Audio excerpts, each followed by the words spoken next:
সাক্ষ্যকে police officer গ্রেফতার করলে ঝিল এসে বাধা দেয় আর বলে আমার সামনে থেকে আমার বরকে এখান থেকে নিয়ে যেতে পারবেন না।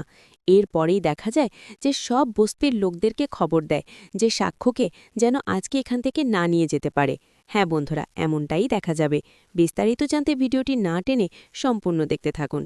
গল্পের শুরুতেই দেখা যাবে সাক্ষর মা এসে স্রোতরূপাকে বলে যে তোরা থাকতে কি কারণে এই অনর্থটা হলো, তোরা কি করছিলি।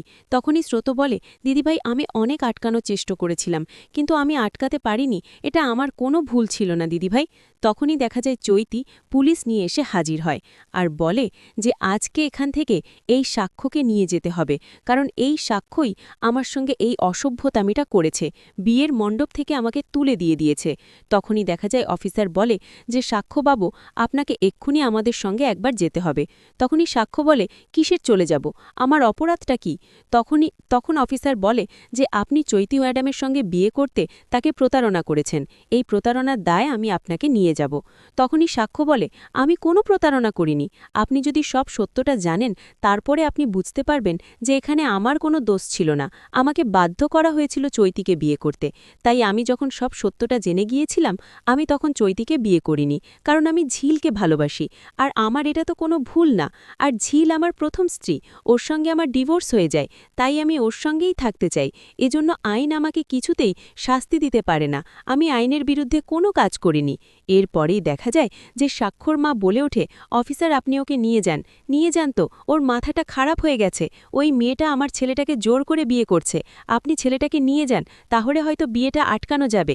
তখনই সাক্ষ্য বলে মা, তুমি একথা বলতে পারলে, আমাকে এরকম কথা বলতে তোমার মুখে একটু মাধবে না।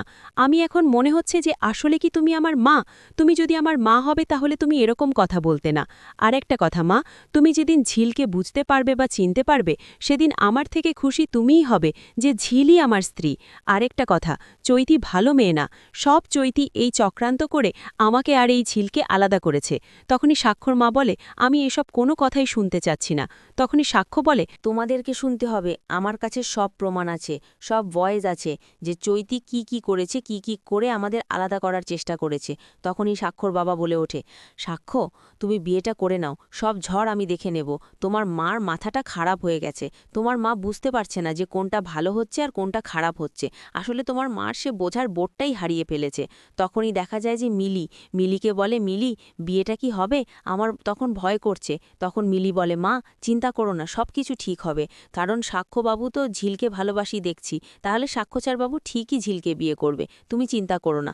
এরপরে দেখা যায় সাক্ষ্য সবার সামনে বলে ওঠে যে আমি যাকে ভালোবাসি আমি তাকে বিয়ে করতে চাই, আজকে আমাকে কেউ আটকাতে পারবে না। আর অফিসার একটা কথা শুনে রাখুন, আপনি আমাকে এখান থেকে নিয়ে যেতে পারবেন না যতক্ষণ না আমি এই বিয়েটা সম্পূর্ণ করছি। যখন এই বিয়েটা হয়ে যাবে তারপরে দেখা যাবে যে আমি আপনার সঙ্গে যাব কি যাব না। তখন ঝিল বলে যে এইসব কিছু ভালো লাগছে না, এবার থামুন সাক্ষ্যবাবু, আর এসব বিষয় নিয়ে কথা বলবেন না। তখনই দেখা যায় যে সাক্ষর মা বলে ওঠে যে আমি বুঝে গেছি যে এই মেয়েটা অনেক লোভী, লোভ করার জন্যই তো এরকম গহনাপাতি বেনারসি পরে তোর বিয়েতে এসেছিল না, ও প্ল্যান করেই এসেছিল। তখনই দেখা যায় ঝিল বলে ওঠে বড় মামি তুই ভুল বুঝছ, আমি আর যাই হই লোভী নই, আমি এসব কিছু পড়তে চাইনি, তোমার ছেলে সাক্ষ্যবাবুই আমাকে জোর করে এগুলো কিনে দিয়েছিল আর এগুলো পড়তে বলেছিল। তখনই শতরূপা বলে যে মিথ্যে কথা বলার জায়গা পাচ্ছ না, না মেচোকামনি, আমি সব কিছু ঝিলকে কিনে দিয়েছিলাম আর ঝিলের বন্ধুদেরকে শপিং করিয়ে দিয়েছিলাম আর বলেছিলাম ঝিলকে যেন এরকমই সাজিয়ে আনতে।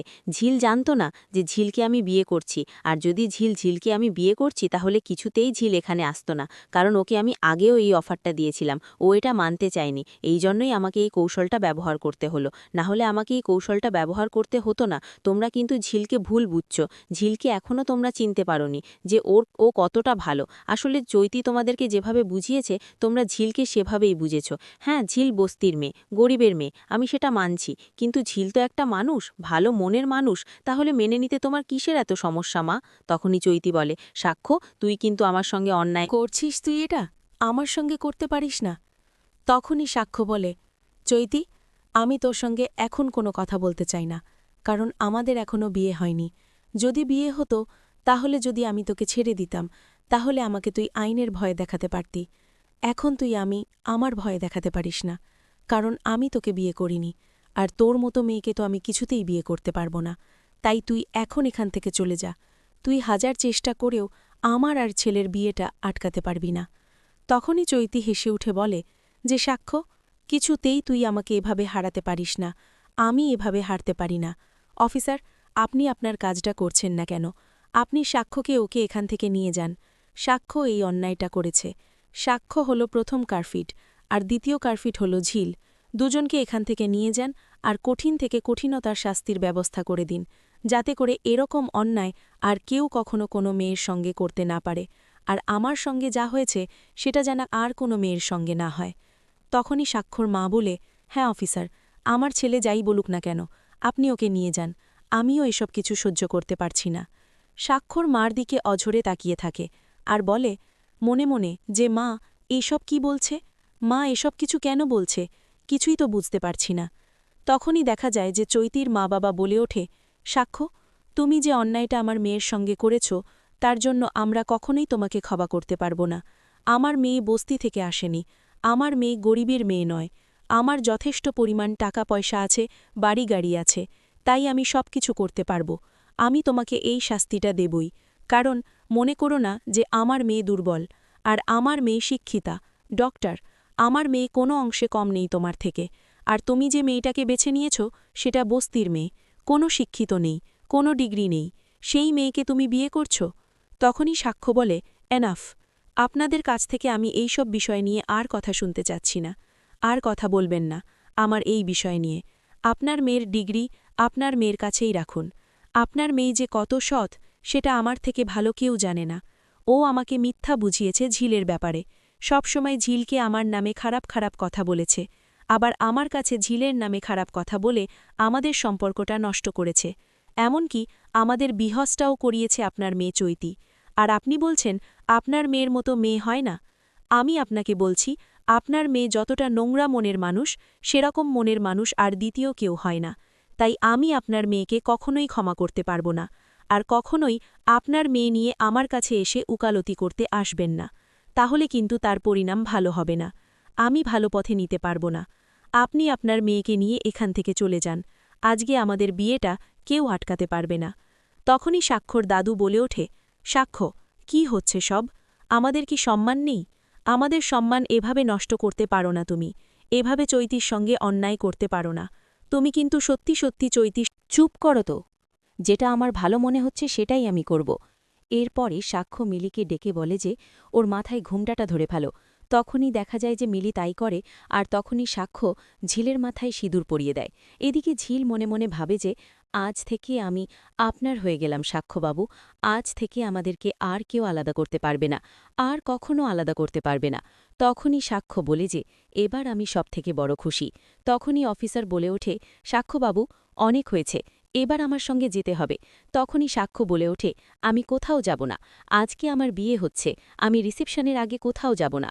আমার বউ ভাতের অনুষ্ঠানটা হয়ে যাক, তারপরে আমি আপনার সঙ্গে থানায় গিয়ে দেখা করব। এখন আমি আপনার সঙ্গে যেতে পারব না। তখনই সৈদি বলে ওঠে, সাক্ষ্য, তুই কিন্তু বড় ভুল করছিস, তুই যে কাজটা করলি সেটা একদম ঠিক করলি না।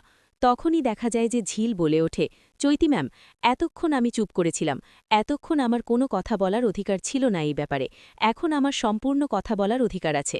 আপনি আমার বরকে নিয়ে আর কোনো কথা বলবেন না। আপনি আমাকে চেনেন না, আমি কতটা নিচে নামতে পারি। আপনি আমার পাওয়ার সম্পর্কেও জানেন না। আপনি খুব ভালো করেই জানেন যে সেদিন হসপিটালে ঘেরাও করা হয়েছিল আমার বস্তির সবাই মিলে। আমি যদি একবার ইশারা করি তাহলে এখানে সবাই এসে হাজির হবে, তাহলে কিন্তু ব্যাপারটা ভালো হবে না। তখনই শতরূপা বলে, গুন্ডামি শুরু হয়ে গেছে? তখনই ঝিল বলে, হ্যাঁ, আমি গুন্ডামি শুরু করতে পারি, কিন্তু আমি করছি না, কারণ আজকে আমার বিয়ের দিন, আমি ভালোভাবে বিয়েটা করতে চাচ্ছি। তাই বলছি অফিসার, আপনি এখান থেকে চলে যান। তখনই অফিসার বলে যে আমি আপনার কথা এখান থেকে যেতে পারবো না, আমি সাক্ষ্যবাবুকে এখান থেকে নিয়ে যাব। তখনই চৈতি বলে, আপনি শুনবেন না, আপনাকে ভালো কথা বললে আপনি কিছুতেই মানতে চাইবেন না, তাই আপনাকে আমি বস্তির সবাইকে নিয়ে এসে আপনাকে শিক্ষা দেব। এরপরে দেখা যায় ঝিল সবাইকে নিয়ে এসে অফিসারকে আটকে দেয়। হ্যাঁ বন্ধুরা, এই ছিল আজকের আপডেট। ভিডিওটি কেমন লাগলো কমেন্টস করে জানাতে ভুলবেন না। পরবর্তী আপডেট পেতে চাইলে চ্যানেলটি সাবস্ক্রাইব করে পাশে থাকা বেল বাটনটি অন করে রাখুন।